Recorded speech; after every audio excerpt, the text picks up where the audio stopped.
வணக்கம் உறவுகளே, நான் உங்கள் மதுசூதன்.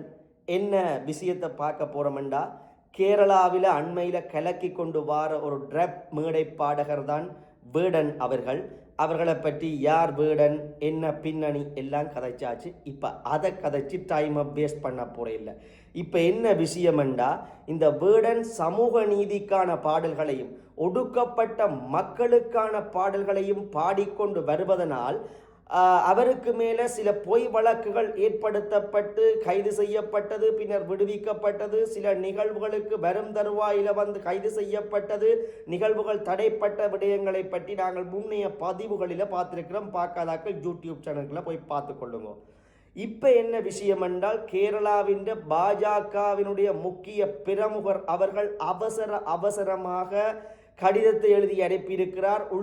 ഞാൻ പാളനല്ല പറയനല്ല പുലയനല്ല നീ തമ്പുരാനുമല്ല ആളെയൊരു മയിലുമില്ല ഇനിയും കാലമില്ല കാത്തിരിക്കാനാകുകില്ല പുറത്തു പോകുവാൻ ക്ഷമയൊരു തെളിപ്പാക്കിയില്ല പിന്നടിമയാരുടമയാര് നിലങ്ങളായിരം വേലിയിൽ തിരിച്ചതാര് തിരിച്ച വേലിയിൽ കുലം മുടിച്ചതെത്ര പേര് മുതുകൂനി തലകൾ താണുമിനിയും എത്ര നാള് നീർനിലങ്ങളിന്നടിമയാരുടമയാര് നിലങ്ങളായിരം വേലിയിൽ തിരിച്ചതാര് തിരിച്ച വേലിയിൽ കുലം മുടിച്ചതെത്ര പേര് മുതുകൂനി തലകൾ താണുമിനിയും എത്ര നാള്. பாஜக முக்கிய பிரமுகர் ஒருவர் கேரளாவிலிருந்து அவசரமாக கடிதம் ஒன்றை எழுதி அனுப்பியிருக்கின்றார் உள்துறை அமைச்சர் அமித்ஷா அவர்களுக்கு. அதாவது என்ன விடயமாக அந்த கடிதம் வரையப்பட்டிருக்கிறது என்றால், வேடனை இப்படியே விட்டுவிட முடியாது. இவர் மோடி, பிரதமர் மோடிக்கு எதிராக கூட இயக்குகின்ற பின்னணி இருக்கின்றது. இவருடைய பிரயோகங்கள் அது மோடியையும் எதிர்ப்பதாகத்தான் அமைகிறது. ஆகவே இவரை NIA விசாரணைக்கு உட்படுத்த வேண்டும் என்று கடிதம் பறந்திருக்கிறது.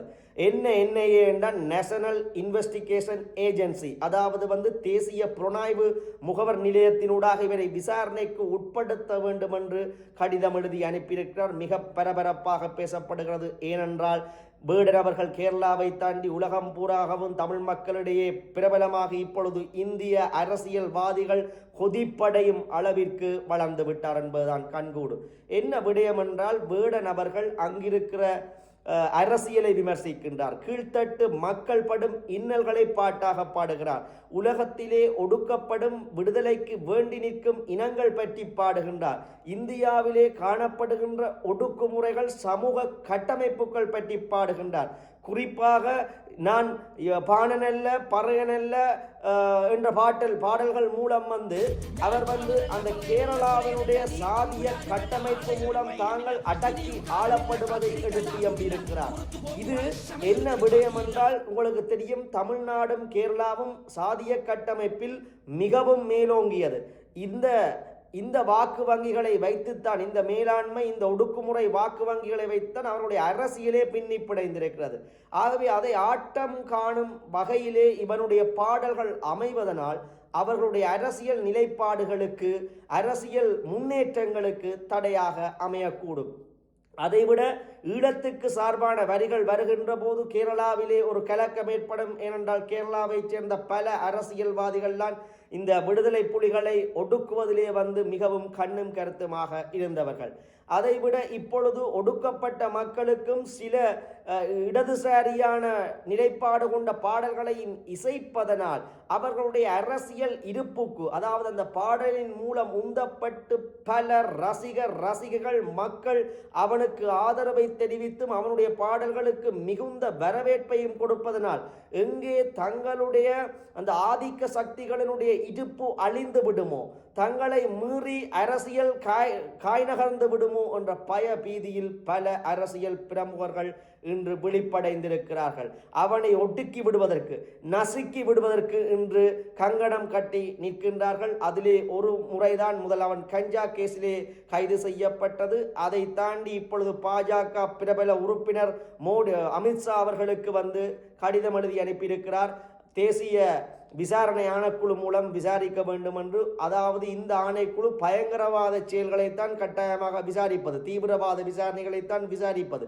ஆனால் இவனையும், இந்த பாடகர் வேடனையும் அதன் கீழ் விசாரிக்க வேண்டும் என்று சொல்லியிருப்பதானது அவருடைய வளர்ச்சி எவ்வளவு இவர்களுக்கு உறுத்துகிறது என்பதை நாங்கள் பார்க்க வேண்டும்.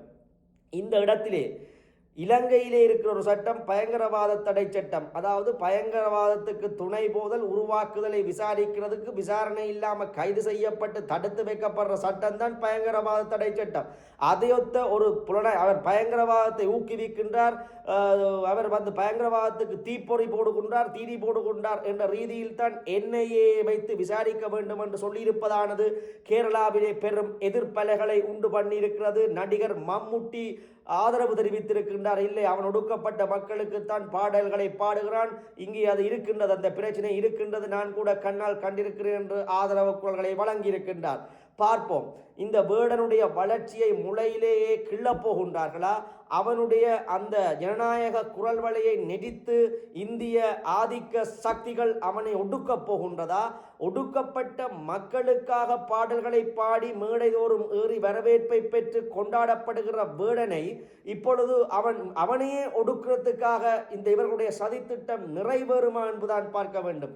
ஆனால் ஒடுக்கப்பட்ட மக்கள் ஒரு கட்டத்திலே மேலெழுந்து ஆதிக்க சக்தி தங்களை அடக்கி ஒடுக்குவர்களுக்கு எதிராக குரல்களை கொடுத்து தாமும் சரிசமனாக வளர்கின்ற ஒரு ஜனநாயக எல்லையிலே வாழ்ந்து கொண்டிருக்கின்ற பொழுது இந்த ஜனநாயக குரலை ஒடுக்குவதற்கு அந்த மக்கள் அனுமதிப்பார்களா என்பதைத்தான் நாங்கள் பார்க்க வேண்டும்.